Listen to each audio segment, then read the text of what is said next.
erstwhile Andhra Pradesh State Government Nandi Awardee, one-time National Award-winning TV journalist, an independent journalist and documentary filmmaker.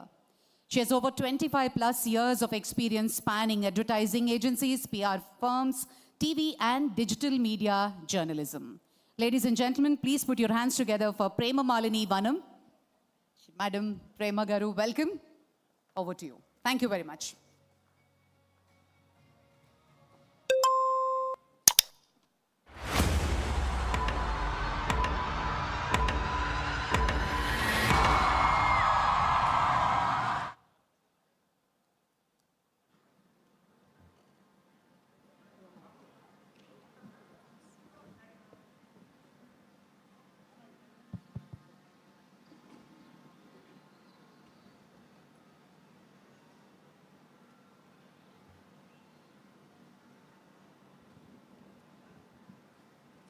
Check, check.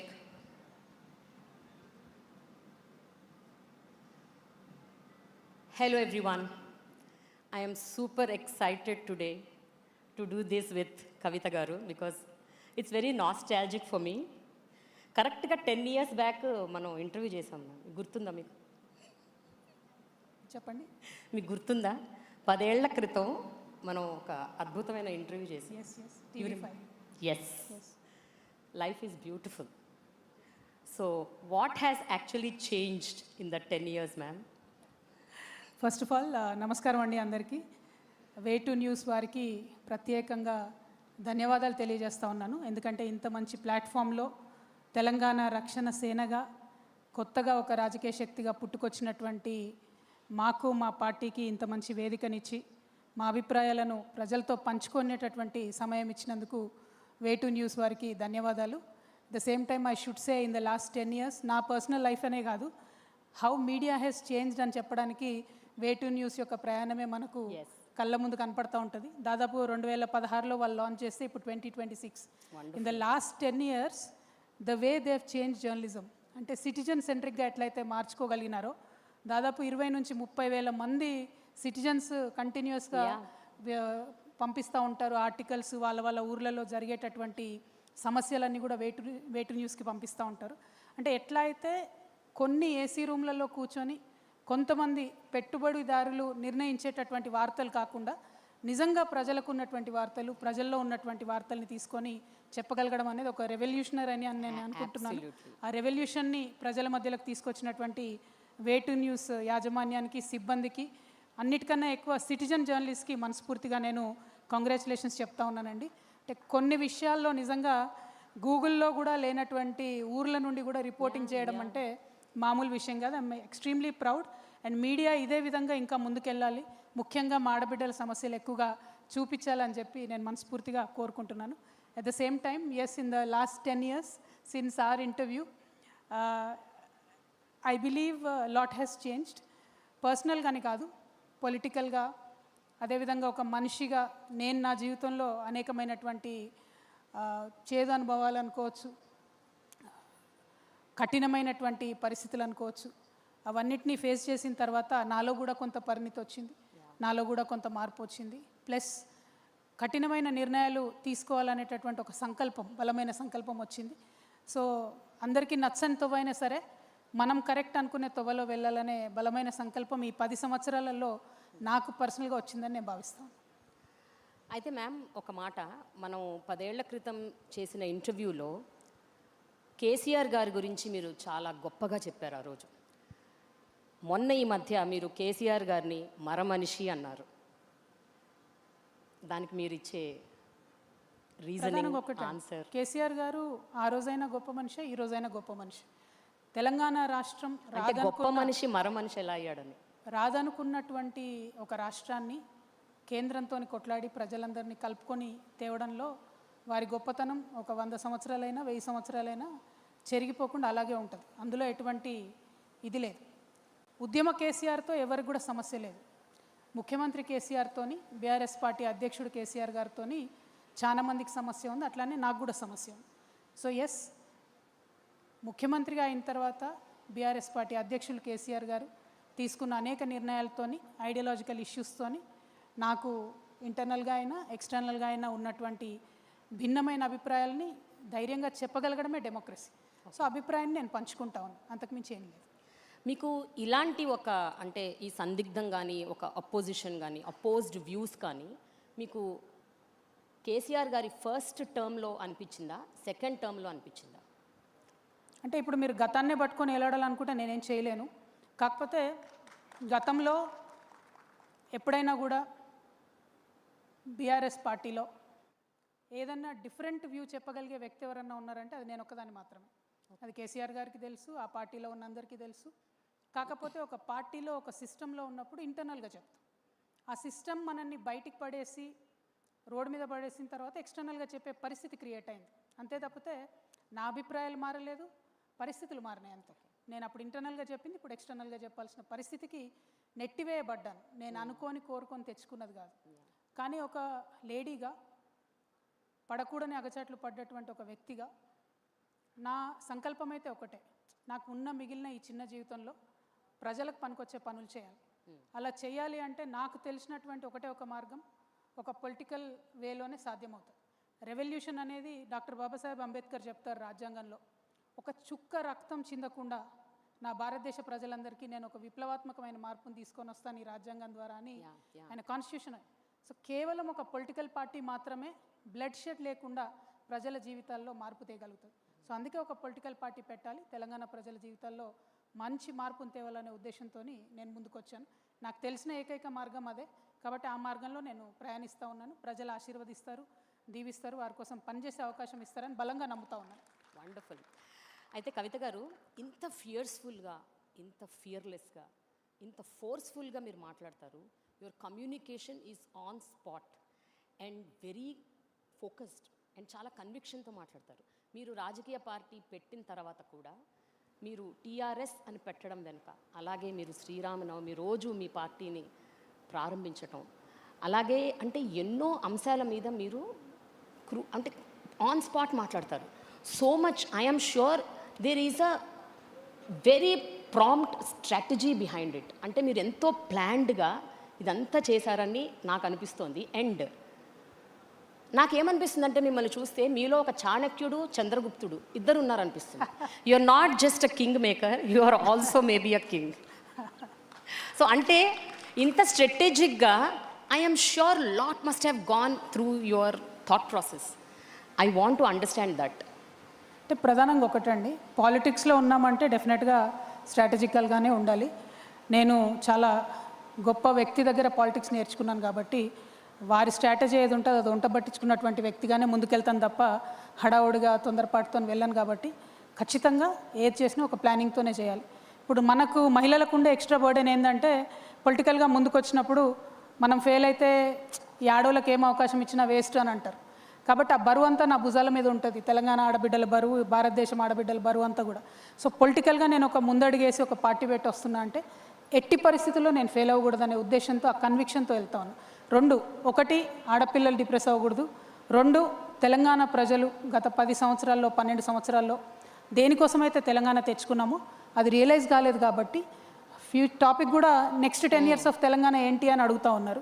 So last డికేడ్లో ఏం జరిగింది, next డికేడ్లో ఏం జరగాలి, ఇటువంటి ఒక positive ఆలోచనతో ముందుకెళ్తా ఉన్నాం. నేను పార్టీ పెట్టినప్పుడు కూడా ఊరికే పెట్టలేదండి, చాలా మీరు అన్నట్టు నేను థింక్ చేశాను. సరే ఇవాళ ఇండియాలో జరుగుతున్నది ఏంటి అని ఒక సెకండ్ ఆలోచిస్తే, దాదాపు 140 కోట్ల జనాభా ఉన్న మన దేశంలో more than 85 to 90% of the people only వాళ్ళ మంత్లీ ఇన్కమ్ బిలో 30,000 ఉన్నది. బిలో 30,000 రూపాయలు నెలకు సంపాదించేటటువంటి అత్యంత పేదలు ఉన్నటువంటి దేశం మన దేశం. ఆ 30,000 నెలకు సంపాదించే దాంట్లో కూడా విద్యా వైద్యానికి 70% వాళ్ళ ఇన్కమ్ని ఖర్చు పెడతా ఉన్నారు. నిన్న మోదీ గారు వచ్చి ఒక మాట చెప్పెళ్ళారు, భారతదేశం యొక్క రిజర్వ్స్ లేవు, మనకు ఉండాలి రిజర్వ్స్ అని చెప్పారు.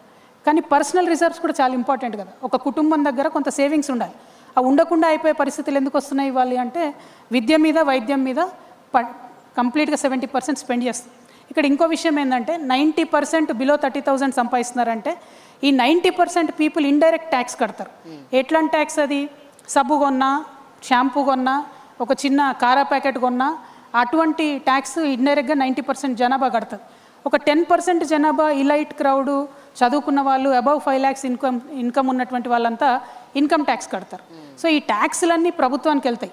ప్రభుత్వం మనకేం చేయాలి? విద్యనివ్వాలి, వైద్యాన్ని ఇవ్వాలి. ఇవాళ ప్రజలకు ఏమవుతుందంటే ఒక పక్క ట్యాక్సులతో ఖర్చు అవుతుంది. ట్యాక్సులు తీసుకున్న ప్రభుత్వం హెల్త్ కేర్ ప్రొవైడ్ చేయట్లేదు కాబట్టి హాస్పిటల్లో పడితే మళ్ళీ సెకండ్ టైం కూడా మళ్ళీ మనకు ఖర్చు అవుతుంది. సో మొత్తం మన ఇన్కమ్ ఏదైతే ఉందో, ముఖ్యంగా పేద మధ్యతరగతి వాళ్ళ ఇన్కమ్ ఏదైతే ఉందో 70% కూడా విద్యకు వైద్యం ఖర్చు అవుతుంది. సో నేను పార్టీ పెట్టే ముందు ఒకటే ఆలోచించాను, నేననే వ్యక్తిని ఒక పార్టీ పెట్టడం ద్వారా నా ఫోటోలు 10 చోట్ల వేసుకోవడం, 10 మంది పేపర్ వాళ్ళకి రాసుకోవడానికో, 10 మంది యూట్యూబ్ ఛానల్ వాళ్ళకు టైంపాస్ చేసుకోవడానికో కాదు కదా పార్టీ పెట్టే. వాట్ ఈస్ ద గుణాత్మకమైన మార్పు, క్వాలిటేటివ్ చేంజ్ ఏం రావాలి సమాజంలో అని ఆలోచించినప్పుడు విద్య, వైద్యం ఈ రెండు గనక ప్రభుత్వం బాధ్యత తీసుకొని ఉచితంగా ఇవ్వగలిగితే, అది ప్రైవేట్ అయినా సరే ప్రభుత్వం అయినా సరే, విద్య వైద్యం నా తెలంగాణ ప్రజలకు ఉచితంగా ఇవ్వాలనే ఉక్కు సంకల్పంతోనే మేము ఈ పార్టీ పెట్టడం జరిగింది. రక్షణ సేన ఊరికే పెట్టలేదు, టైంపాస్కి పెట్టలేదు, లేకపోతే నాకెక్కడ అవకాశాలు లేక పెట్టలేదు. పొలిటికల్ కెరీర్కి అన్ని వైపుల నుంచి మనకు అవకాశాలు ఉన్నా కూడా ఒక ఇండిపెండెంట్ పార్టీగా ఉండాలి, ప్రజల మన్ననతో అధికారంలోకి రావాలి, అనుకున్న చేయగలగాలి, ఎవరి ఫోర్స్ లేకుండా అనుకునే చేయగలగాలంటే ఉచిత విద్య, ఉచిత వైద్యం అని రెండు చాలా బలంగా సంకల్పించుకొని పెట్టినాం. దాంతోపాటు ఇంకా ఒక 3 ప్రధానమైన అంశాలు. వ్యవసాయం, ఇవాళ ఉన్నటువంటి పరిస్థితుల్లో ఆ గవర్నమెంట్ ధరణి అని పెట్టింది, ఈ గవర్నమెంట్ వచ్చి భూమాత అని పెట్టింది. అయినా కూడా రైతుకు భూ సమస్యలు అయితే తీరలేదు. ఎందుకంటే పేరు మారింది తప్ప only name has changed, game has not change. కాబట్టి రైతుల కష్టాలు అట్లనే ఉన్నాయి. ఉపాధికి సంబంధించి కూడా ప్రతి ఒక్కరు వచ్చిన వాళ్ళల్లా ఉద్యోగాలు ఇస్తామంటారు తప్పితే ఎవరు కూడా ఉద్యోగాలు ఇచ్చే స్థాయికి మా యువకులు వెళ్ళాలి అని అనుకోవడం లేదు, మా యువతులు వెళ్ళాలని అనుకోవడం లేదు. కాబట్టి ఉపాధి మీద చాలా డీటెయిల్డ్గా వర్క్ చేసి ఆలోచన చేసి 2 lakhs to 20 crores వరకు మా యూత్ని నమ్మి, మా జన్జీని నమ్మి we want to invest in them. ఒక్క వాట్సాప్, ఒక్క గూగుల్, ఒక్క అమెజాన్ మన దగ్గర నుంచి ప్రొడ్యూస్ చేయగలిగినా కూడా ఐఎమ్ ష్యూర్ మొత్తం ఒక నెక్స్ట్ డికేడ్ అంతా కూడా తెలంగాణ బాగుంటుందనే ఉద్దేశంతో. ఇవన్నీ 4 ఒక ఎత్తు అయితే సోషల్ జస్టిస్ అని ప్రతి ఒక్కరు చెప్తారు లిప్ సర్వీస్ లాగా. Every party is in a situationship with social justice today. It's just in a situationship, they are not truly doing anything about it. మీరు బాగా జెన్జీ వర్డ్స్ బాగా నేర్చుకున్నారు మ్యామ్. బట్ జెన్జీ లాంగ్వేజ్ మీ పిల్లలు నేర్పుతున్నారా ఏంటి మీకు? Not really, it is a fact.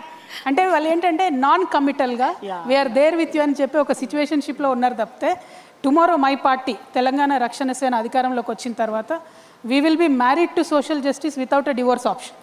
So అంత డెడికేటెడ్గా, అంత కమిటెడ్గా, అంత సీరియస్గా సోషల్ జస్టిస్ కోసం పనిచేస్తాం. సోషల్ జస్టిస్ అంటే కేవలం కులాల ప్రాతిపదికని చెప్పట్లే నేను. వికలాంగులు ఉన్నారు, వికలాంగులకు కనీసం ఇంత పెద్ద సెక్రటేరియట్ కడితే ఒక ర్యాంప్ కట్టుకోలేదు మనం. వికలాంగులకు ఫ్రీ బస్ ఇవ్వడానికి ముఖ్యమంత్రి గారికి, ఇప్పుడున్న ముఖ్యమంత్రి గారికి మనసు రావట్లేదు. అదేవిధంగా సీనియర్ సిటిజన్స్ ఉన్నారు, వారికి ఫ్రీ బస్ ఇవ్వడానికి మనసు రావట్లేదు. అక్కడేమో బీజేపీని చూసుకుంటే సీనియర్ సిటిజన్స్కి ఉన్న ఆ మాత్రం రైల్వే డిస్కౌంట్ కూడా ఎత్తేసి పడేస్తారు. సోషల్ జస్టిస్ అంటే ఏంటి మ్యామ్? ఎవరైతే తమకు తాము హెల్ప్ చేసుకోలేరో వాళ్ళకి హెల్ప్ చేయాలి, వల్నరబుల్ సెక్షన్స్కి హెల్ప్ చేయాలి. ఇప్పుడు లొంగిపోయినటువంటి మావోయిస్టులు ఉన్నారు, దాదాపు 1,00,000 మంది ఉంటారు తెలంగాణలో. అన్ని గవర్నమెంట్స్ ప్రామిస్ చేసాయి మేము ఇది చేస్తాం అది చేస్తాం, ఒక్క గవర్నమెంట్ కూడా ఏం పని చేయలేదు ఇంతవరకు. ఏపీలో కూడా అదే పరిస్థితి. అదేవిధంగా మాజీ సైనికులు ఉంటారు, 15 ఏళ్ళు సర్వీస్ చేసి ఒళ్ళు హూనం చేసుకొని వస్తారు, వాళ్ళకు కావాల్సిన ఒక చిన్న వెల్ఫేర్ మెజర్ కూడా ఏ గవర్నమెంట్ చేయడం లేదు. సో ఈ సోషల్లీ వల్నరబుల్ ఉన్న సెక్షన్స్ అన్నిటికీ, ట్రాన్స్జెండర్స్ కావచ్చు, వీరందరి కోసం కూడా సోషల్ జస్టిస్ అనే కాన్సెప్ట్తోని we want to be very committed and work for them. అది కాకుండా మనందరికీ తెలుసు భారతదేశం అంటేనే కులాల వ్యవస్థ. సో ఎస్సీస్ కానీ, ఎస్టీస్ కానీ, బీసీస్ కానీ, మైనారిటీస్ కానీ, ఆదివాసీలకు కానీ అందరికన్నా ఎక్కువ మా ఆడబిడ్డలకు కానీ సరైనటువంటి అవకాశాలు రావాలి, సరైనటువంటి అద్భుతమైనటువంటి ప్లాట్ఫామ్ దొరకాలనుకుంటున్నాము. దానికోసమే పనిచేస్తాం. ఇంత కూలంకషంగా మీరు మొత్తం ప్లాన్ చేస్తానని చెప్తున్నారు కదా ma'am. But tell me, very political scenarios ఎంత వైబ్రెంట్గా మారుతూ ఉన్నాయి అంటే there so much changing around. And Gen Z culture వచ్చాక ఇంకా మనం పొలిటీషియన్స్ అంటే మనం అంటే నేను కాదు మీరు, ద ట్రెడిషనల్ థాట్ ప్రాసెసెస్, ఇప్పుడు the traditional way of thinking, ఇవి చేస్తాం అవి చేస్తాం అవి ఇస్తాం ఇవి ఇస్తాం అని చెప్తే ఇప్పటి జనరేషన్ నమ్మే పరిస్థితుల్లో ఉందా? How do you make them believe that you are going to do rather than telling that I will do? అంటే మీరు చెప్తారు చేస్తాము అని, ఎంతమంది చేశారు? సో ఈ క్వశ్చన్ రేజ్ అవుతుంది. And Gen Z is not willing. నేను ఆ పాట ఎందుకంటున్నానంటే 2010లో పుట్టిన వాళ్ళు ఇప్పుడు 2028లో ఓట్లు వేస్తారు. వాళ్ళెవ్వరికి కూడా తెలంగాణ ఉద్యమం గురించి కానీ, రెవల్యూషన్ గురించి కానీ, కేసీఆర్ గారు ఎంత కష్టపడ్డారు అవన్నీ I don't know how many people really know. I'm not sure, I don't even want comment on that. But నాకేంటి అంటే ఇప్పటి పొలిటికల్ సినారియోస్, ఇప్పటి పొలిటీషియన్స్ మీద ఎంతవరకు వాళ్ళకి నమ్మకం ఉంది? And when you say all of this, do you think that will convert into votes? అంటే ఒక్కటండి, సిచ్యువేషన్స్ మారినా, ఫ్యాషన్ మారినా, ట్రెండ్ మారినా, ఎప్పుడైనా బేస్ కోర్ అనేటటువంటిది ఒకటే ఉంటుంది. What is the core of my party, what is my core belief? Telangana is my core belief. Telangana first is my core belief.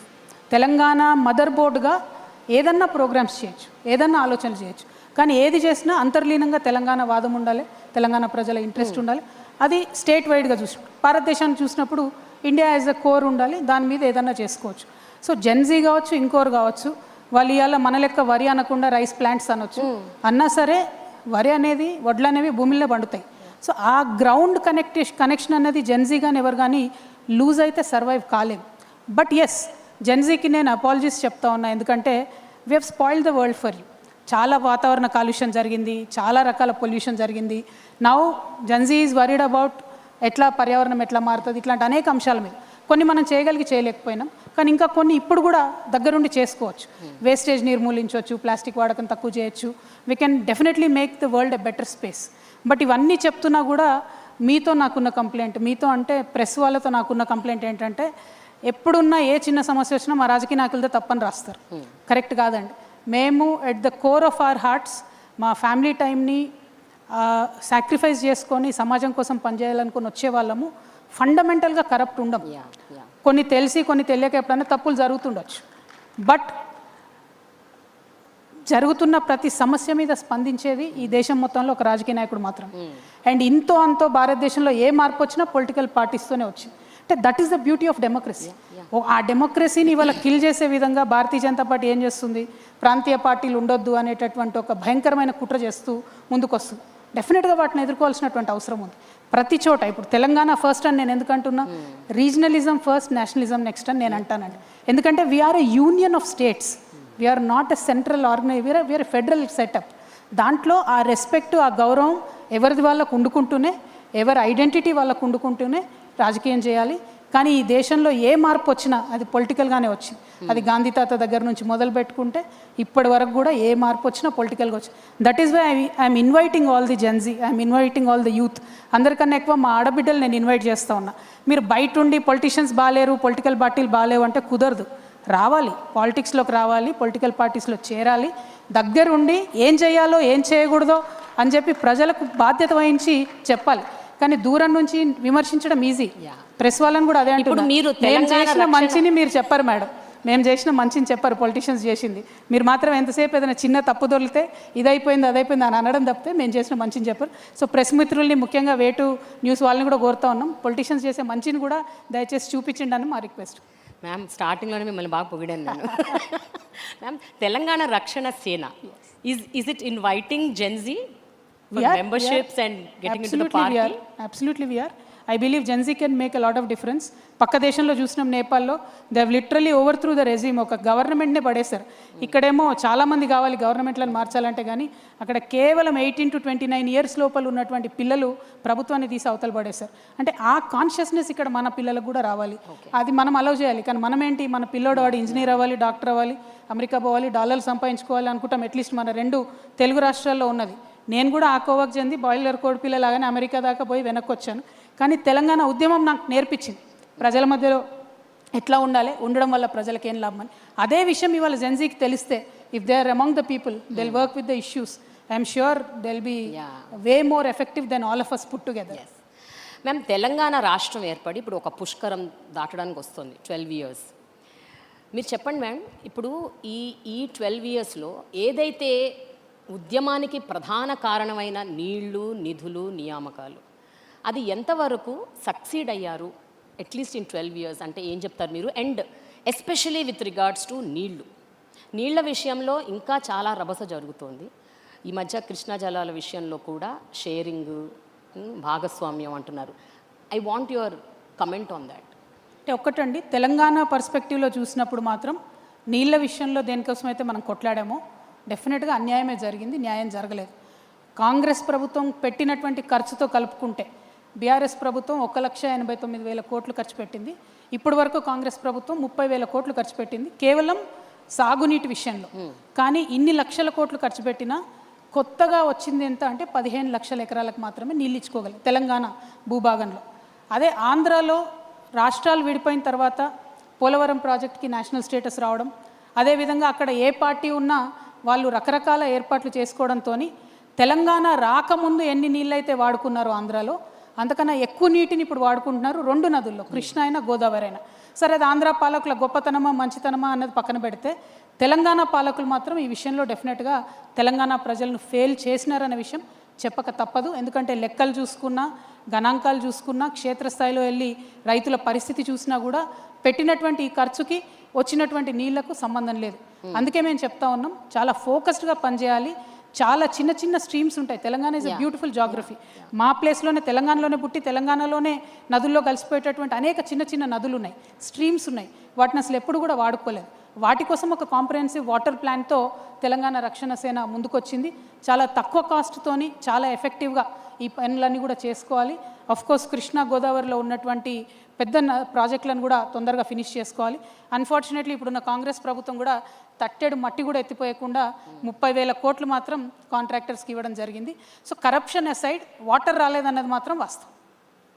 Water విషయంలో you are completely dissatisfied with the earlier governments? నేను కాదండి, fact on the ground చెప్తున్నా నేను. ఇవాళ మహబూబ్ నగర్ జిల్లా 35 లక్షల ఎకరాలతోని అత్యంత పెద్ద జిల్లా ఉమ్మడి మహబూబ్ నగర్ జిల్లా. ఆ ఉమ్మడి మహబూబ్ నగర్ జిల్లా నుండి ఇవాళకి కూడా వలస వెళ్తూ ఉన్నారు, బాంబేకి వెళ్తూ ఉన్నారు, రకరకాల రాష్ట్రాలకు వెళ్తూ ఉన్నారు. ఎందుకు వెళ్తున్నారు వలస అంటే ఉన్న పొలానికి నీళ్ళు వచ్చే పరిస్థితి లేదు కాబట్టి. ఒక్క ఊర్లో ఒక తండాలో దాదాపు 80% ఇండ్లు కూడా తాళాలు వేసుకున్న పరిస్థితి. నిన్నగాక మొన్న మేము వెళ్ళి అక్కడ మీటింగ్ పెట్టచ్చు, ఆ రోజుకున్న పరిస్థితి కూడా అదే ఉంది. అంటే 12 ఏళ్ళ తర్వాత కూడా ఇంకా వలసలు ఆగలేదంటే, ఇంకా నీళ్లు రాలేదంటే అది నా ఫీలింగ్ కాదు, అది వాస్తవం. అది చెప్తున్నాను, అది మారాల్సిన పరిస్థితి ఉన్నది. మిషన్ కాకతీయ, భగీరథ లాంటి స్కీమ్స్ కూడా ఏం చేయలేకపోయాయంటారా? నో, నేను అసలేం జరగలేదు అనట్లేదు. 2 పెద్ద నదుల్లో కృష్ణ కానీ గోదావరి కానీ, దాని నుంచి ఎగ్జాంపుల్ మేడం, గోదావరిలో మాకు తెలంగాణకు 964 టీఎంసీలు నీళ్ళు రావాలి. ఈరోజు మన ఇద్దరం ఇక్కడ మాట్లాడుకునే ఈ క్షణం కూడా 250 టీఎంసీలకు పైగా గోదావరిలో ఒక చుక్క కూడా వాడుకోలేదు. ఇది ఆంధ్రలో ఫాల్ట్ కాదు కదా, తెలంగాణ రాష్ట్రం వచ్చి 12 ఏళ్ళు అయింది కదా. 121,000 కోట్లు కాళేశ్వరం పాలమూరు రంగారెడ్డి మీద ఖర్చు పెట్టాం కదా, మరి ఎందుకు నీళ్లు రాలేదు అని అడిగితే ఏముంది జవాబు? సో నేను అనేది అది, మనం చేయగలిగి ఉండి మన చేతుల్లో ఉండి నిధులు పెట్టి టైం బౌండ్ ఫినిష్ చేసుకోలేక, పాలమూరు రంగారెడ్డి ప్రాజెక్టు 30 నెలల్లో ఫినిష్ చేస్తామని కట్టినటువంటి మొదలుపెట్టిన ప్రాజెక్టు ఇవాళకి 132 నెలలు అవుతుంది, అంటే 10 ఏళ్ళు అవుతుంది, చుక్క నీళ్ళు రాలేదు. ఇప్పుడు దాని ఎస్టిమేట్ 85,000 కోట్లు, మొదలుపెట్టినప్పుడు దాని ఎస్టిమేట్ 32,000 కోట్లు. అంటే ఆ డిఫరెన్స్ ఏదైతే ఉందో అది ప్రజల మీదనే బర్డెన్. ఇవి ఒక పక్కన పెడితే ఈ 10 ఏళ్లలో ఎంత నష్టం జరిగింది ఈ నీళ్ళు ఇవ్వలేక అంటే, దాదాపుగా 2.5 లక్షల కోట్ల రూపాయలు డైరెక్ట్గా రైతులకు రావాల్సిన ఇన్కమ్ రాకుండా పోయింది. సో ఒక పక్క రాకుండా నష్టం, ఇంకొక పక్క నీళ్లు రాకపోవడం. So దర్స్ a lot of opportunity cost that is lost. మీకు ఒక పక్క స్ట్రాటజీ ఉందా మ్యామ్ ఈ విషయంలో? నీళ్లకు సంబంధించి you have a proper plan in place? 100%. As I said, local స్ట్రీమ్స్ని బాగా వాడుకోవాలి. పెద్ద పెద్ద వాగులు ఉన్నాయి తెలంగాణలో, వాటి మీద ఖచ్చితంగా మంచి గేట్స్ పెట్టి చెక్ డ్యామ్స్ పెట్టుకోవాలి. పెద్ద పెద్ద ప్రాజెక్ట్స్ ఏవైతే ఉన్నాయో ఆ ప్రాజెక్ట్స్కి మధ్యలో కూడా చిన్న యానికట్స్, బ్యారేజెస్ కట్టుకొని వాడుకోవాలి. ఇవాళ ఆంధ్రప్రదేశ్ ఏం చేసింది, మా దగ్గర ఆర్డీఎస్లోనేమో ఆ యానికట్ ఏదైతే ఉందో ఇవాళటి వరకు కూడా అది అట్లనే ఉంది. కానీ అటుపక్క వాళ్ళు దాన్ని సుంకేష్లను బరాజ్గా మార్చుకొని దాని నుండి దానికే సప్లిమెంట్ చేసే విధంగా 2, 3, 4 అంటే ఒక స్ట్రీమ్ ఫెయిల్ అయితే ఇంకోటి, ఇంకో స్కీమ్ ఫెయిల్ అయితే ఇంకోటి అని అట్లా నిర్మించుకోగలిగారు. సో ఆ వ్యవస్థ ఏర్పాటు చేసుకోగలగాలి. ఇవాళ ఆంధ్ర తెలంగాణ అనేటటువంటి అంశం ఏదైతే నీళ్ళ కొట్లాట అయిందో, ఆనాటికి ఈనాటికి కూడా గోదావరి నీళ్లు 4,000 టీఎంసీలు పోయి సముద్రంలో కలిసిపోతున్నాయండి. ఎవరు వాడుకోలేకపోతున్నారు అన్ఫార్చునేట్ కదా. దానికి వ్యవస్థ తయారు చేసుకోవాలి. దానికోసం డెఫినెట్గా ప్లాన్ ఉంది, దాని ప్రకారం పనిచేస్తాం. 2028 ఎలక్షన్స్ దగ్గర పడుతున్నాయి, ఇంకా జస్ట్ 2 years. ఏంటి ma'am, what is your plan? అంటే మీరు పక్కాగా సింగిల్గా కంటెస్ట్ చేయబోతున్నారా, లేకపోతే పొత్తులు పెట్టుకోబోతున్నారా? అంటే ఐడియాలజికల్గా మీ ఐడియాలజీకే స్టిక్ అయ్యి, whether I win or lose I'm sticking, I'm contesting alone, ఏంటి, what is your plan? Well, 2028లో తప్పకుండా 2028 డిసెంబర్లోనే ఎన్నికలు జరుగుతాయని అనుకుందాం ఒక మాట. ఆనాడు జరిగిన మన ముఖ్యమంత్రి గారు కంటిన్యూస్గా చెప్పినట్టు ఒక 6 నెలలు ఆయనకు బోనస్ వచ్చి 2029 మేలో జరిగినా కూడా ఈ రాష్ట్రంలో మాత్రం తెలంగాణ రక్షణ సేననే అధికారంలోకి రాబోతా ఉంది. మేము అన్ని చోట్ల కూడా కంటెస్ట్ చేస్తాం. డీలిమిటేషన్ అయినా, మహిళా రిజర్వేషన్ వచ్చినా, ఏదొచ్చినా వీఆర్ ప్రిపేర్డ్. ప్రతి చోట నుండి కూడా క్యాడర్ కావచ్చు, రానున్న రోజుల్లో లీడర్స్ కావచ్చు, ఇవందరినీ కూడా డెవలప్ చేసుకుంటాం. కొత్త వారికి ముఖ్యంగా యూత్తోని, మహిళలతోని పెద్ద ఎత్తున వారికి అవకాశాలు ఇస్తూ మేము ప్రజల మనసును గెలుచుకుంటాం. ఎందుకంటే మేము ఏదైతే 5 పనులు అనుకున్నామో, పాంచజన్యం అనేటటువంటి పథకాలు ఏవైతే అనుకున్నామో ఇవి ప్రజలకు అత్యంత అవసరమైనవి, ఇవాళ ప్రజలు కోరుకుంటున్నటువంటి వాటిని ఎట్లా చేయగలుగుతామని ఒక బలమైన ప్లాన్తో వెళ్తూ ఉన్నాం. కాబట్టి ప్రజలు ఖచ్చితంగా ఆదరిస్తారనే విశ్వాసం మాకుంది. డెఫినెట్గా మా గవర్నమెంట్ రాబోతా ఉంది. అయితే 2014 టైంకి తెలంగాణ ఇమోషన్ చాలా గట్టిగా బలంగా ఉండటం వల్ల టీఆర్ఎస్ గెలిచింది, ఆ తర్వాత కూడా గెలిచింది అన్న ఒక ఒపీనియన్ ఉంది. ఇప్పుడున్న సిచ్యువేషన్లో the 2 largest parties Congress and BJP వీళ్ళే ఏదైనా నిర్దేశిస్తారు, నడుపుతారంటారు. Without their support and their whatever you can't form government అన్నది ఒక మాట. దీని గురించి మీ అభిప్రాయం ఏంటి? మేము పాలిటిక్స్లో ఇవాళ ఉన్నది రేపు ఉండదు, రేపు ఉన్నది ఎల్లుండి ఉండదు. తెలంగాణలో సామెత ఉంటుంది, పొట్టోని పొడగొడు కొడితే పొడుగొని పోషమ్మ కొట్టిందని అంటారు. సో ఎట్లుంటుంది అని అంటే ఇవాళటి వరకు మేము చాలా బలవంతుణ్ణి అని అనుకునేటటువంటి వాళ్ళు రేపు పొద్దున ఒక చిన్న సంఘటనతో మొత్తం సినారియో మారిపోతుంది. ఇవాళ పరిస్థితి చూడండి, నిన్న మొన్నటి వరకు బండి సంజయ్ గారు అంటే తిరుగులేని బీజేపీ నాయకుడిగా ఇక్కడ పేరుండే. నిన్న జరిగినటువంటి సంఘటనలో వారి అబ్బాయి మీద వచ్చినటువంటి ఆరోపణలో ఆయనంతటా ఆయన స్వయంగా వాళ్ళ కొడుకుని తీసుకెళ్లి పోలీసులకు అప్పచెప్తే ఆ పేరు అట్లానే ఉండేది. కానీ ఇవాళ ఏం జరుగుతోంది, అంత తీవ్రమైన ఆరోపణలు ఎదుర్కొంటున్నా కూడా కంప్లీట్గా రేవంత్ రెడ్డి గారు బండి సంజయ్ గారిని రక్షించడము, తెలంగాణ మహిళలందరూ నోటీస్ చేస్తున్నారు ఏం జరుగుతుందని చెప్పి. అంత గ్రేవ్ ఆరోపణలు ఉంటే పాక్సో కేసు పెడితే, సెక్షన్ 6 లాంటి నాన్ బెయిలబుల్ సెక్షన్ పెడితే కూడా నేను విచారణకు రాను అని వాళ్ళ నుంచి ఒక మెయిల్ పెట్టేస్తే పోలీసు వాళ్ళు అబ్స్కాండింగ్ అని చెప్పి పట్టుకొని జైల్లో వేయకపోతే తెలంగాణ మహిళలు చూడరు అనుకుంటారా అండి? డెఫినెట్గా చూస్తారు, కానీ ఎప్పుడు చెప్పాలో డెసిషన్ అప్పుడు చెప్తారు. కాబట్టి ఇట్లాంటి సంఘటనలతోని ఒక పక్క కాంగ్రెస్ పార్టీ, ఇంకొక పక్క భారతీయ జనతా పార్టీ కంప్లీట్గా ప్రజల యొక్క ఫేత్ని కోల్పోతూ ఉన్నారు. ఈ రాష్ట్రంలో యాజ్ ఆన్ టుడే మనం ఇట్లా మాట్లాడుతున్నటువంటి సందర్భంలో కూడా ప్రతిరోజు 7 మంది ఆడబిడ్డల మీద అత్యాచారం జరుగుతుంది. ఇది రిపోర్టెడ్ ఫిగర్స్ నేను చెప్పేది. అన్రిపోర్టెడ్ ఫిగర్స్ క్రైమ్ విమెన్ మీద ఎంత అవుతుంది అన్నది చాలా భయంకరంగా ఉంది. కానీ ముఖ్యమంత్రి గారు, కాంగ్రెస్ పార్టీ ఏమాత్రం కూడా విశ్వాసం కల్పించలేకపోతా ఉంది. ఇవాళ బండి సంజయ్ గారి విషయంలో ఎందుకు ప్రభుత్వం ఇంత లీనియంట్గా వ్యవహారం చేస్తోంది, అది డెఫినెట్గా ప్రభుత్వం రేపు ఆన్సర్ చేయాల్సిందే. ఇంకొక మాట, ఈ ఒక పక్క వీళ్ళ మీద లీనియన్సీతో వ్యవహరించడం అయితే, ఇంకొక పక్క ఆడపిల్లని బదనాం చేయాలి. ఫస్ట్ ఆడపిల్ల మీద విపరీతమైన వార్తలు వేయడం, అసలు ఆ అమ్మాయి క్యారెక్టర్ ఏంటని మాట్లాడు, వీళ్ళెవరు జడ్జ్ చేయడానికి? అసలు who are you to judge a person's character?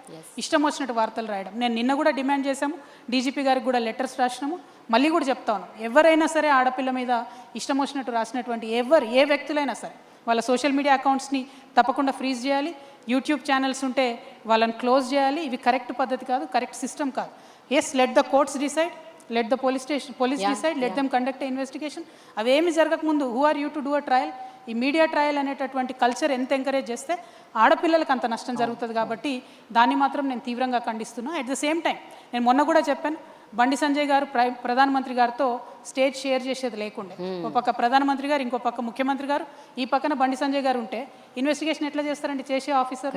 పైగా ఒక సిట్ వేయలేదు, జూనియర్ ఆఫీసర్స్ని పెట్టినారు. సో ఇది every which way Revanth Reddy గారు యాంటీ ఉమెన్ అని ఎస్టాబ్లిష్ చేసుకుంటున్నారు తప్పితే ఇదైతే కరెక్ట్ పద్ధతి కాదు. మేము ప్రభుత్వాన్ని డిమాండ్ చేస్తున్నాం, నిష్పక్షపాతంగా ఎంక్వైరీ జరగాలి. ఈ ఎంక్వైరీ అయ్యేంత వరకు కూడా బండి సంజయ్ గారు తప్పుకుంటే బాగుంటుంది వారి పదవి నుండి.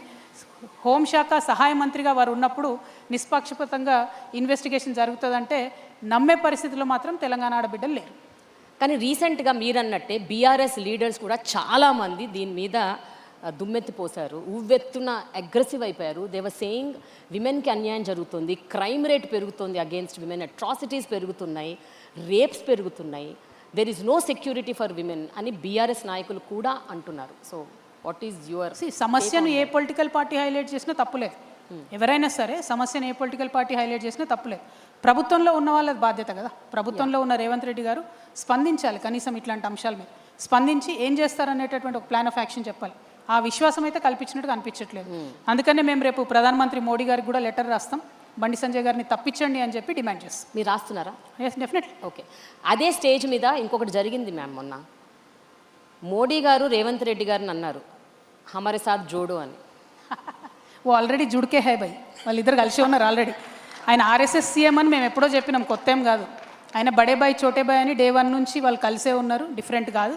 కాబట్టే ఈ రాష్ట్రానికి రావాల్సినటువంటి అనేక నిధులు రాకపోయినా ఒక్క సింగిల్ జాతీయ హోదా రాకపోయిన ఒక్క ప్రాజెక్టుకు కూడా రేవంత్ రెడ్డి గారు ఏమన్నారు బీజేపీని? ఆయన 100 సార్లు పోయి కలిసి వస్తారు ప్రధానమంత్రి గారిని. బీసీ బిల్లులు పెండింగ్ ఉంటాయి, దాని మీద మాట్లాడరు. నేషనల్ ప్రాజెక్ట్ స్టేటస్ పెండింగ్ ఉంటుంది, దాని మీద మాట్లాడరు. ఇట్లా అనేకమైన విభజన హామీలు ఇంకా పెండింగ్ ఉన్నాయి, దాని మీద మాట్లాడరు. సో వాళ్ళిద్దరు కలిసే ఉన్నారు. రేవంత్ రెడ్డి గారు is not a Congress CM, is RSS CM. ఇది ఫస్ట్ నుంచి చెప్తున్నాను, డే 1 నుంచి. Okay ma'am, coming to one of the important points, ఇప్పుడు ఒక విమెన్ లీడర్షిప్ అన్నది ఒకటి ఉంటే what kind of a changes we can see as society? Because మీరు ఇప్పుడు చాలా అంశాలు చెప్పారు, చాలా మేల్ లీడర్స్ నేను అబ్జర్వ్ చేసింది, ఎంతోమంది మేల్ పొలిటీషియన్స్ లీడర్షిప్ పొజిషన్స్ ఉన్న వాళ్ళు ఎన్నడూ టచ్ చేయని కొన్ని పాయింట్స్ మీరు మాట్లాడారు. But I want to know from your mouth what changes can a women bring on table? So ఇది వరల్డ్ ఓవర్ డిస్కషన్ అండి. ఒక feminine approach towards any problem. It could be towards war, it could be towards science and technology, it could be towards how to handle environmental issues, anything. A feminine approach to an issue brings more sensitivity onto the table. అంటే ఒక అమ్మతనంతోని, ఒక మాతృత్వ భావనతోని పరిపాలన జరిగినటువంటి సందర్భంలో పరిష్కారం తొందరగా దొరుకుతుంది. ఎందుకంటే అమ్మ జేబు చూడదు, కడుపు చూస్తుంది కాబట్టి. సో అట్టడుగున ఉన్న వాళ్ళకు ముందు అన్నం పెట్టాలనుకుంటుంది కాబట్టి. ఇంట్లో అందరికన్నా చిన్నోడు అంటే జనరల్గా అమ్మకి ఇష్టం ఉంటుంది.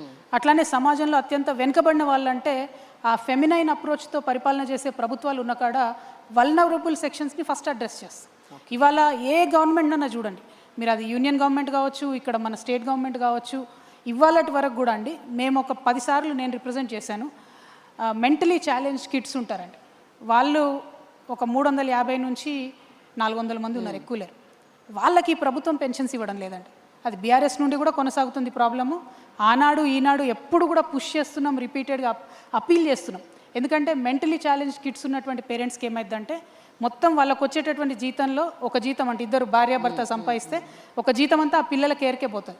సో బేసిక్ పెన్షన్ కూడా వాళ్ళకి ఇవ్వలేనటువంటి పరిస్థితి. ఆ సెన్సిటివిటీ లేకపోవడం. Ultimately see what matters in a society is people should be happy. How can people be happy? వాళ్ళకుండా ఫండమెంటల్ ఇష్యూస్ అడ్రస్ చేస్తే హ్యాపీగా ఉంటారు. సో నేను రేపటి నాడు ఏం చెప్తున్నా అంటే విద్య కానీ వైద్యం కానీ ఈ vulnerable sections of the society ఎవరైతే ఉంటారో వారి కోసం ఒక స్పెషల్ కన్సర్న్. ఇట్లా మెంటలీ ఛాలెంజ్ కిడ్స్ ఉన్న వాళ్ళకి మా గవర్నమెంట్ వస్తే ఒక కేర్ టేకర్ని ఇస్తాం. సీనియర్ సిటిజన్స్ ఉంటే ఒక కేర్ టేకర్ని ఇస్తాం. చాలామంది యాక్సిడెంట్స్ అయ్యి స్పైనల్ కార్డ్ యాక్సిడెంట్ అయ్యి బెడ్ రిడన్ ఉంటారు, వేళ్ళ మీద లెక్కించదగిన వాళ్ళు ఉంటారు. కానీ వారి కోసం ఆ ఇంట్లో ఉన్నటువంటి ఒక వ్యక్తి కంప్లీట్గా టైం స్పెండ్ చేసే పరిస్థితి ఉంటుంది. వారికి ఒక కేర్ టేకర్ ఇస్తాం. You're not giving thousands of crores కదా, ఇప్పుడు థౌజండ్స్ ఆఫ్ క్రోర్స్ మనము కాంట్రాక్టర్లకు ఇస్తున్నాం తప్పితే మన ప్రజల కోసం ఎందుకు ఆ సెన్సిటివ్ అప్రోచ్ మిస్ అవుతున్నాం అన్నదే నేను అనుకునేది. ఒక విమెన్ లీడ్ చేసినట్టయితే ఆ అప్రోచ్ ఉంటుందని చెప్పి నేను బలంగా నమ్ముతున్నాను. జనరల్గా ఒక ఉమెన్ లీడర్షిప్ పొజిషన్స్లోకి వెళ్తున్నారు అంటే వాళ్ళని అంటే ఒక స్టీరియోటిపికల్ ఒపీనియన్తో చూస్తుంది సొసైటీ. అంటే వాళ్ళు మంచిగా ఉండాలి, సాఫ్ట్గా ఉండాలి, సైలెంట్గా ఉండాలి, పెద్దగా మాట్లాడకూడదు, గట్టిగా మాట్లాడకూడదు. And there is a stereotypical opinion. When a woman puts her point across fiercefully, forcefully, like you, they say she's bossy or and criticisms వస్తాయి, lot of social media brunt వస్తుంది, ఎంతో వస్తుంది. But if a man does that they call him aggressive. If a woman does it is a different narrative altogether. మీరు ఇవన్నీ experience అయ్యి ఉంటారు. So what you have to say about this? Ma'am, నేను ఫండమెంటల్గా నమ్మేది ఏంటంటే leader should not have a gender. Leader అంటే leader లాగా చూడాలి. అది ప్రజలు కూడా అలవాటు చేసుకోవాలి. విమెన్ అయినా vulnerable section of the society నుండి వచ్చేటటువంటి నాయకులుగా ఎదగాలనుకునేటటువంటి వ్యక్తులైనా కూడా లీడర్ అనే వాళ్ళకు జెండర్ ఉండదు, కులం ఉండదు అనేది ఫస్ట్ గమనించుకోవాలి. నేను ఓన్లీ విమెన్ని లీడ్ చేస్తానని నేను బయలుదేరితే నేను ఫెయిల్ అవుతాను. సపోజ్ నేను ఒక ఎస్సీని అనుకోండి, నేను ఓన్లీ దళిత్ని లీడ్ చేస్తాను బయలుదేరితే నేను ఫెయిల్ అవుతాను. సపోజ్ నేను ఒక అప్పర్ కాస్ట్ అనుకోండి, నేను ఓన్లీ అప్పర్ కాస్ట్ని లీడ్ చేస్తాను బయలుదేరితే ఫెయిల్ అవుతాను. లీడర్ అనేవాడు అందరినీ సమానంగా చూడగలగాలి. ఈ రూమ్లో ఉన్న వాళ్ళందరూ నా వాళ్ళు అనుకునేటటువంటి వాళ్ళు లీడర్ అవుతాడు తప్పితే ఆ ఒక్క టేబుల్ మీద కూర్చున్న వాళ్ళే నా వాళ్ళు అనుకుంటాడు క్యాడర్ అవుతాడు. సో క్యాడర్కి లీడర్కి ఉండే తేడా తెలుసుకోవాలి. రాజకీయాల్లో కొత్తగా రావాలనుకునేటటువంటి యూత్కి కానీ విమెన్కి కానీ నేను రిక్వెస్ట్ చేసి చెప్పేది ఒకటే, kindly be the leader, think like a leader. See you'll eventually become a leader with a lot of experience, with a lot of hard work మించి అయితే ఏది లేదు, దానిలో షార్ట్ కట్ లేదు. But to become a leader you should start thinking like a leader. ఒక సామెత ఉంటుందండి, a cat which wants to become a lion should lose its appetite for rats అని.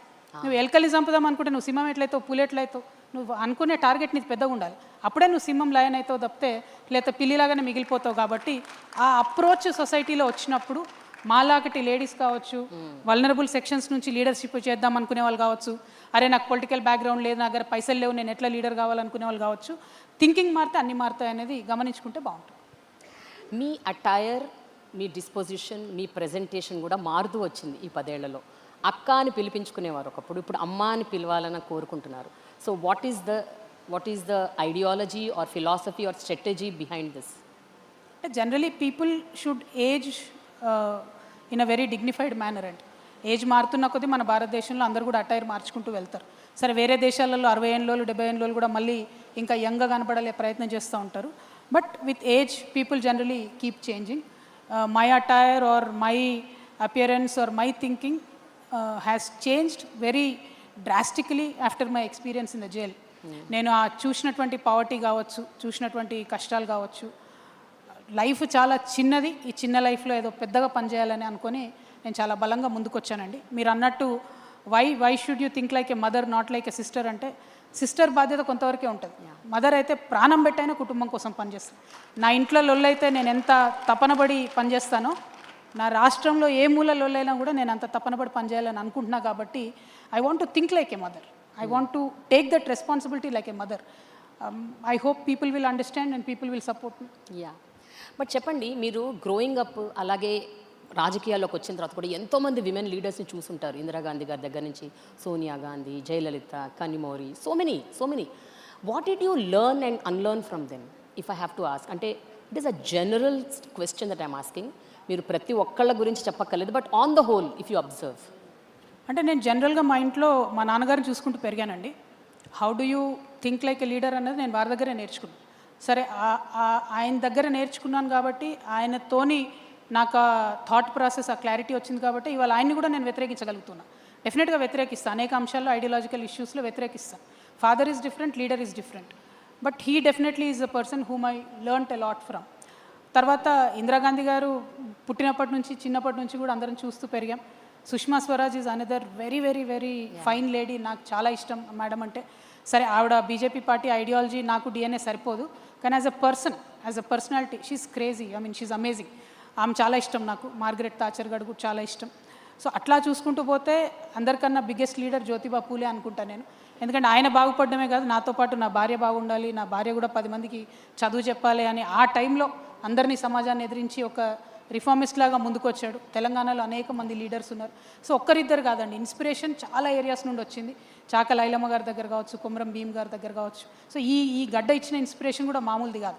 కాకపోతే ఎంత ఇన్స్పిరేషన్ ఉన్నా కూడా అది యాక్షన్లోకి రానప్పుడు you will never become a leader. So నేను స్వయంగా కష్టపడితే తప్పితే, నేను స్వయంగా సమస్యలను దగ్గరికి వెళ్ళి చూస్తే తప్పితే, ప్రజల మధ్యలో ఉంటే తప్పితే అర్థం కాదు. కాబట్టి జనం బాట లాంటి కార్యక్రమాలు తీసుకోవడం కావచ్చు, బతుకమ్మ లాంటి కార్యక్రమాలు తీసుకొని ఆడబిడ్డల దగ్గరికి వెళ్ళడం కావచ్చు. సో అది వేరు. అంటే learning is different, experiencing it for your self is different. So అది చేస్తూ ఉన్నాము, ప్రజల మధ్యలోనే గత 20 సంవత్సరాలుగా ఉన్నాం. కాబట్టి అంతమంది ఇన్స్పిరేషనల్ లీడర్స్ దగ్గర నుంచి వచ్చినటువంటి సారాంశాన్ని రేపొద్దున ప్రజల కోసం ఉపయోగపెట్టగలుగుతానని నేను అనుకుంటున్నాను. అయితే ఇక్కడ ఒక పర్సనల్ క్వశ్చన్ మ్యామ్. మీరు ఇవన్నీ ఫేస్ చేస్తూ ఎన్నో టర్బులెంట్ టైమ్స్ చూశారు, జైలుకి వెళ్ళారు, చాలా ప్రాబ్లమ్స్ ఫేస్ చేశారు. You had tears in your eyes when your in your lowest of low phases. ఇవన్నీ చూసి యూ టుక్ దిస్ స్టెప్. చెప్పండి, మీ మదర్ ఏమనుకుంటారండి? What does she feel when she sees all of this in the family? ఇంత జరుగుతోంది, ఈ కాన్ఫ్లిక్ట్ని ఇంకే రకంగా సాల్వ్ చేసుకోవచ్చు కదా. అంటే is there any other way that you do this, handle this అని ఎప్పుడన్నా అనుకుంటారా? Did she share with you? No, I don't want to talk about my personal issues here, Andy. It is a political difference that I have with my family, and that difference will continue. Personally, whatever it is between me and my family is not for you. Okay. Thank you. Okay, ma'am. Finally, I have a rapid fire. Oh God. So, This is scary. అంటే rapid fire అంటే మరి వెంటనే ఫటాఫటా చెప్పక్కర్లేదు, అంతేనా? But you can take time. Okay. It is a rapid fire. Okay. Okay, the first question. ఇప్పటి వరకు మిమ్మల్ని ఏ ఫోరంలో కానీ, ఎక్కడ కానీ, ఏ ఇంటర్వ్యూస్లో కానీ అడగని ఒక ప్రశ్న, అడిగితే బాగుండు అనిపించిన ప్రశ్న ఏంటి? క్వశ్చనా? అసలు అడగకపోతే బాగుండు అనిపిస్తుంది. Nothing really. అన్ని రకాలు అడిగారు. అయితే ఈ మధ్య యూట్యూబ్లో వచ్చినాక ఏంటంటే మేము ఆన్సర్లు చెప్తామో చెప్పమో అవసరం లేకుండా వాళ్ళే అడిగేస్తున్నారు. కాబట్టి చాలా క్వశ్చన్లు అడిగారు. అడగంది ఏం లేదు అనుకుంటున్నాను నేనైతే. ఓకే, విజయ్ గెలుపు అండ్ మమతా ఓటమి మీ ఒపీనియన్ ఏంటి? అంటే యాంటీ ఇన్కంబెన్సీ అనేది ఎంత పెద్ద నాయకులనైనా వదిలిపెట్టదని మమతా మేడం ఓటమితో తెలిసింది. ప్లస్ బీజేపీ ఎలక్షన్ మెషినరీ ఎంత స్ట్రాంగ్ ఉంది అనేది కూడా బెంగాల్ ఎలక్షన్లో అర్థమైంది. విజయ్ గారి గెలుపులో ఒక ఫ్రెష్నెస్ని ప్రజలు ఎంతగా కోరుకుంటున్నారు, ఒక మర్యాదపూర్వకమైనటువంటి మాటలతో కూడా ఎట్లా విమర్శించవచ్చు అనేది విజయ్ గారు చూపించారని చెప్పి నేను అనుకుంటున్నా. ఇప్పుడు అక్కడ తమిళనాడులో విజయ్ గారు వచ్చినట్టే రేపు ఇక్కడ మేము వస్తామని కూడా నేను బలంగా అనుకుంటున్నాను. Wow, that's good. మీ గురించి పూర్తిగా తప్పుగా ఉన్న ఒక రాజకీయ స్టీరియోటైప్ ఏంటి? అంటే an opinion that is generated. I don't no, నేను ఎక్కువ చూడను మేడం సోషల్ మీడియా, మీరే చెప్పలేదని ఉంటే. బికాస్ మీ చెవిలో పడుతుంది కదా అట్లీస్ట్. ఐఎమ్ సారీ, ఎవరో ఒకళ్ళు వచ్చి చెప్తారు కదా మీరు చూడకపోయినా. నాట్ రియలీ, నేను అసలు చాలా తక్కువ చూస్తాను మ్యామ్ సోషల్ మీడియా. ఓకే, చాలా తక్కువ. I don't no. You don't know. Okay, ఇతర పార్టీల్లో మీరు బాగా అభిమానించే లీడర్ ఎవరు? ఇతర పార్టీలలోనా? అంటే మన తెలుగు రాష్ట్రాల్లో పెద్ద గొప్ప నాయకులు ఎవరున్నారు మేడం? పెద్ద కనిపించట్లేదు. అందరు చెప్పిన పనులు ఏవి చేయకుండా అన్ని అబద్ధాలే చెప్తున్నారు కదా. రేవంత్ రెడ్డి గారు ఉన్నారు, 420 హామీలు ఇచ్చిర్రు, 4 కూడా పూర్తి చేయలేదు. కాబట్టి ఆయన గురించి చెప్పలేము. అట్లానే భారతీయ జనతా పార్టీ ఉంది. ఇప్పుడు కిషన్ రెడ్డి అన్న కావచ్చు, బండి సంజయ్ గారు కావచ్చు, వీళ్ళెవ్వరు కూడా కనీసం తెలంగాణను అక్కడ నిల్చొని హిందీ వాళ్ళంతా ఎడపిడ తిడుతుంటే కనీసం నిలబడి మన రాష్ట్రాన్ని కూడా డిఫెండ్ చేయట్లేదు. వాళ్ళతో పెద్ద ఇన్స్పిరేషనల్గా మనం తీసుకునేది లేదు. పాత లీడర్లు, పోయిన కాలంలో ఉన్న లీడర్లు గొప్పగా ఉన్నారు. ఒక ఎన్టీ రామారావు గారు బయలుదేరారంటే ఆనాడు తెలుగు ప్రజలకు గౌరవం వచ్చింది దేశమంతా. ఆ తర్వాత ఒక కేసీఆర్ గారు బయలుదేరినారంటే తెలంగాణ ప్రజలకు గౌరవం వచ్చింది దేశమంతా. అట్లాంటి టాల్ లీడర్స్ జాబితాలో నేను చేరాలనుకుంటున్నాను. ఈ పెట్టి పాలిటిక్స్, చిన్న చిన్న పాలిటిక్స్, కరప్షన్స్ ఇట్లా చేసేటటువంటి లీడర్స్ని అభిమానించేటటువంటి పరిస్థితి కూడా లేదనుకుంటున్నాను. ఒక ఫన్ క్వశ్చన్. ఫన్నా? ఓకే. 10 ఏళ్ల క్రితం మీరు నా ఫేవరెట్ లీడర్ రేవంత్ రెడ్డి అన్నారు నాతో ఇంటర్వ్యూలో. ఇంటర్వ్యూలోనా? రేవంత్ రెడ్డి ఎందుకంటే అప్పుడు అన్నారు మీరు. మీరు కాంటెక్స్ట్ చెప్తే బాగుంటుంది, అప్పటికిప్పటికి ఏం మారిందో చూద్దాం. అదే ఇదే క్వశ్చన్ అడిగాను అప్పుడు 10 ఏళ్ల క్రితం, who is your favourite political leader అని. మీరు రేవంత్ రెడ్డి అన్నారు. అప్పటికిప్పుడు మారాడు కదండి ఆయన కూడా చాలా. ఇప్పుడైతే ఇచ్చిన మాటలన్నీ తప్పాడు కదా. ఎస్. ఓకే, పర్సనల్గా పొలిటికల్గా ఒక strong quality of yours that makes a distinct difference with others, మిగతా వాళ్ళతో పోలిసి చూస్తే. బేసికలీ చిన్నప్పటి నుండి నేను నేర్చుకున్నది ఒకటి మేడం, సచ్చినా కూడా అబద్ధం చెప్పను. అది నాకు నష్టం చేసేదైనా కూడా అబద్ధం చెప్పను. అది నాకు చాలా నష్టాన్ని ఇచ్చింది పర్సనల్ లైఫ్లో కూడా, పాలిటిక్స్లో కూడా. But it's okay, I don't care. ఎందుకంటే అల్టిమేట్లీ ట్రూత్ విల్ విన్ అని నేను బలంగా నమ్ముతాను.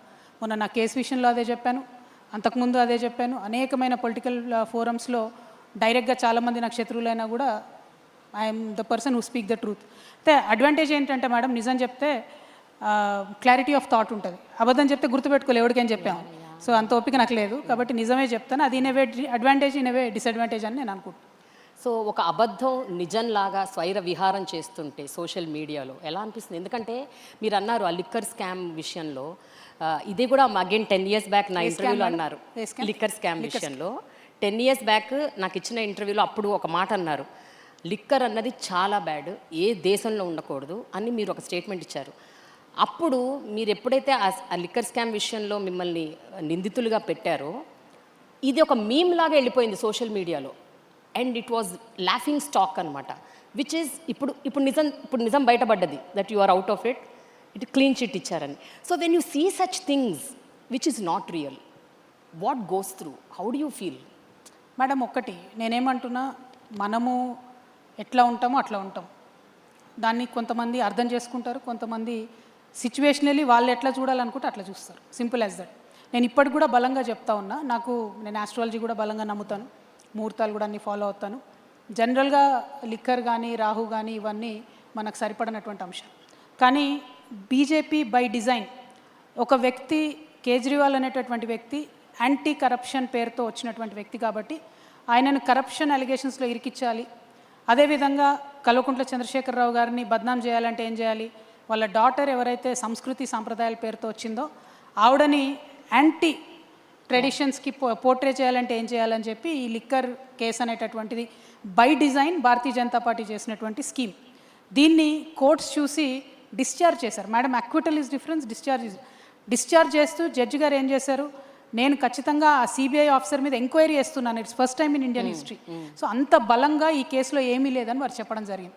అల్టిమేట్గా నేను మీతో చెప్పేది ఏంటంటే మేడం, బయటవాడు ఏం చూస్తాడన్నది పక్కన పెడితే మన ఫ్యామిలీ, మన ఇంటి వాళ్ళు మనల్ని బలంగా నమ్మి మనతో సైడ్ చేసి ఉంటే ప్రపంచాన్ని ఎదిరించవచ్చు.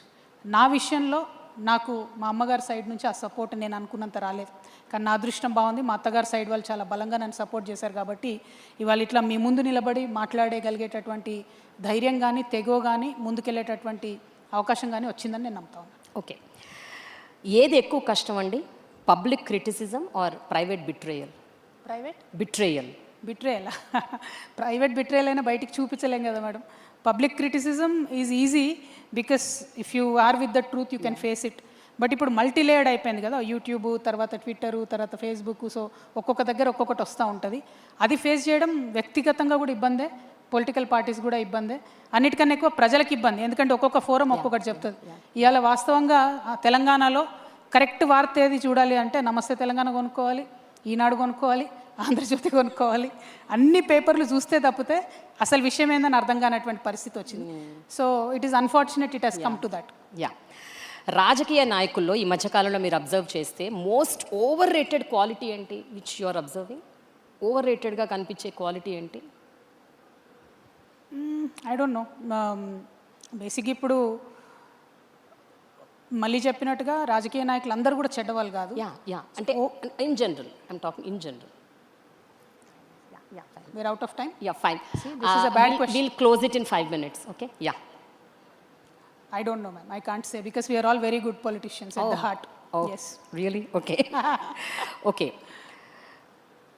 Final question అండి. ఒక 20 ఏళ్ల తర్వాత రాజకీయ చరిత్ర రాసినప్పుడు కవిత గారి గురించి రాసే ఆ ఒక్క సెంటెన్స్ ఏమైతే బాగుంటుంది అని మీరు అనుకుంటున్నారు? What is that one line that people should recognise you with? Telangana ప్రజలకు మర్చిపోలేనంత మంచి చేసింది అనేది ఉండాలి. ఒక సెంటెన్స్ ఉంటే చాలండి, ఇంకేం అక్కర్లేదు. Thank you so much. Thanks a lot for this wonderful conversation. Thank you. Thank you, Way2 News, for giving me this opportunity. Thank you. Thank you, ma'am, Kavita. May I now call upon Dr. Kommeru Nikita Reddy garu, CEO and Director, Mukunda Jewelry, to please come forward and present a shawl and a memento to Srimati Kalvakuntla Kavita garu. Thank you so much for your time, ma'am. Ladies and gentlemen, a huge round of applause. That was such a lovely insight and vision of Madam Kavita on Telangana a decade from now. 1 point summary. Anta manchi chesaru Kalvakuntla Kavita garu. 10 ఏళ్ల తర్వాత వచ్చే 1 line అని మనం అర్థం చేసుకుంటూ, thank you very much ma'am. All right, ladies and gentlemen, Way2 News